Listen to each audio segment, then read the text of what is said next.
Since you mentioned the Federal Reserve, we've been doing research on it. We are becoming very much aware that the Federal Reserve is not a federal agency, but it is a cartel of private families and private entities. Is there anything in the plan to do a full audit of the Federal Reserve, because they are dealing with our U.S. currency as well as the United States Treasury?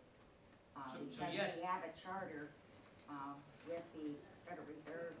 This is coming due in 2012.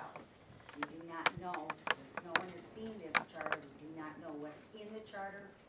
And rumor has it that when that charter comes due in 2012, the Federal Reserve is going to call for demand payment of all debt and to be paid in gold. That I can't speak to. I'm not. If you have anything to share with me, like on paper, I'd love to get that about paying in gold in 2012. I'm not sure what you're talking about there. Because we haven't seen the charter, we don't know what's in it, but Yeah. the terminology could be in there at the end of the term. So the transparency of the Federal Reserve, I agree with. There's been many efforts in Congress to open up the books so we can see what their balance sheet is.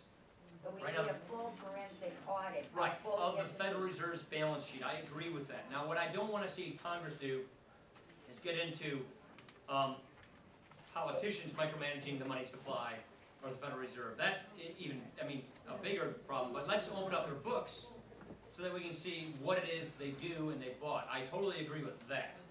Here's the other thing. I've offered legislation in the past. I'm going to offer legislation on the Federal Reserve in the future.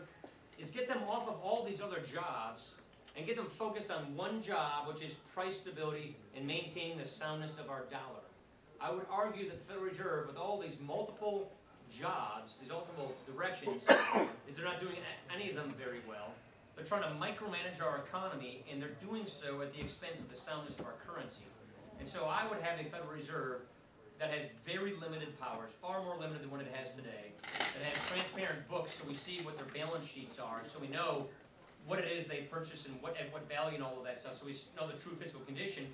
But I would also have monetary conducted in a very transparent and predictable way with an eye toward price stability. I've written a lot about this in the past. This is what I've done a lot of my academic research in, and I really worry that we're not being very good stewards as the world's reserve currency, that we're using fiat. Fiat money is government manipulated money. It's government run money. It's money that's not anchored to a reliable store of value, a basket of commodities or something like that. We need to reconnect our currency to something of value